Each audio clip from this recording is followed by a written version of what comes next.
ها عمر آروم باش. صبح خیر مهرنگار.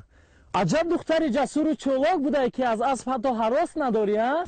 صبح خیر مهرنگار. در باغ حیوانات خود که یکی از نقشه های اساسی خودی تو است. مقصد ایجاد کردن دینозاور رو دارد؟ نه راستی دینозاور رو اونقدر دوست نمیدارم چون که حیوانی بسیار بدنمود میتابد برای من. برای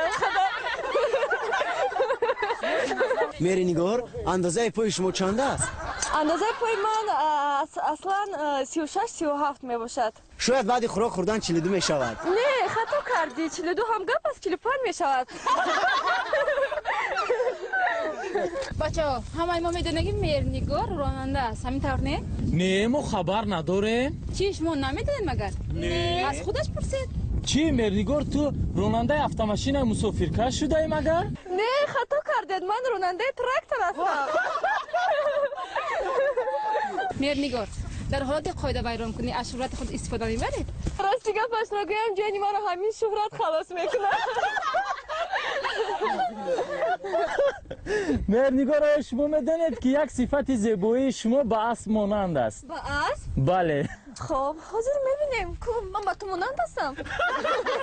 حاضر چشمایش مانند نیست، بینیش مانند نیست، شاید دهانش مانند باشه.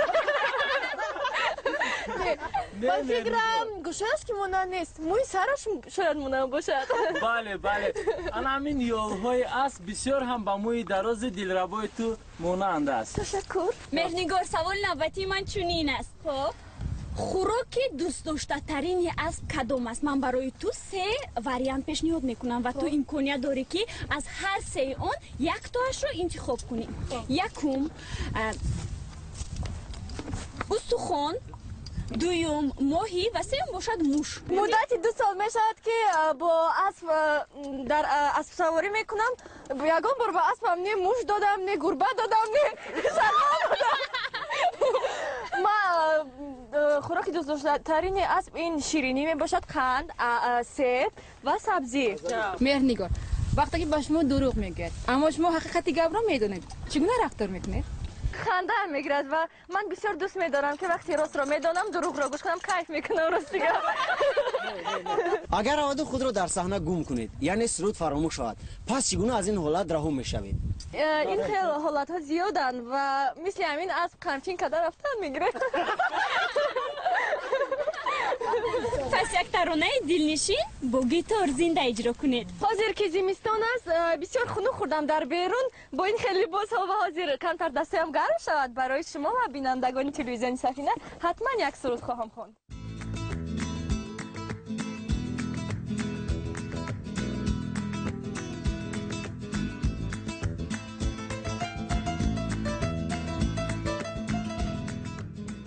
حاضر سرود میخوانیم و نه تنها برای تلویزیونی سفینه بینندگان تلویزیونی سفینه بلکه برای من اسب‌ها، برای شتر در اینجا بوده هستم، برای شتر که تو من نکند برای من سرود میخوانیم.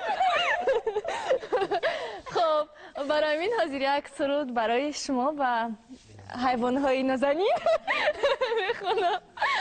اکنون گرم شده؟ کم کم بله. آماده هستید؟ بله. اول من خونم یا شما؟ خب شما خونید. نه اول از دختران سر میکنیم. اول شما. کدام سرود باشد؟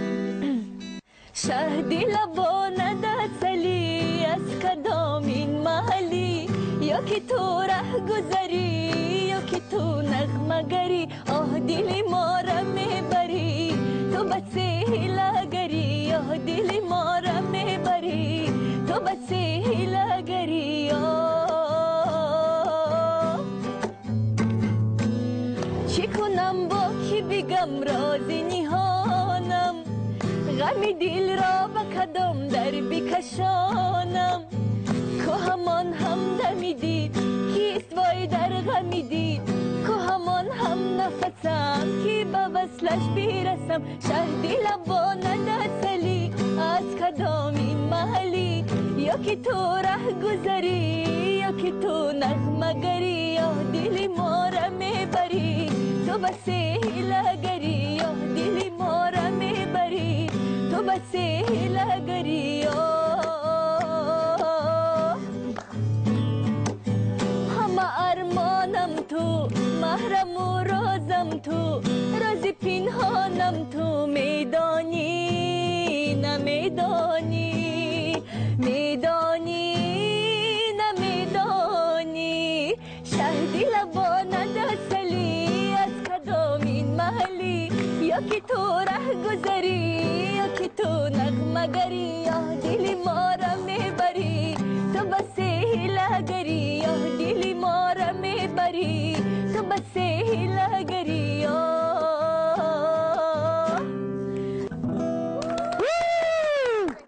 تشکر زیاد مهرنگار، از دیدارت خیلی خوشحال شدیم.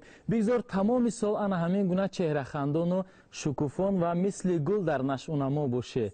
بگذار تمام خواهش و آرزوهایی که داری در سال نو میلادی با اون مقصد و نیت‌های خویش برسه. با شما نیز تمنیت‌های از همه بهترین را آرزومندم.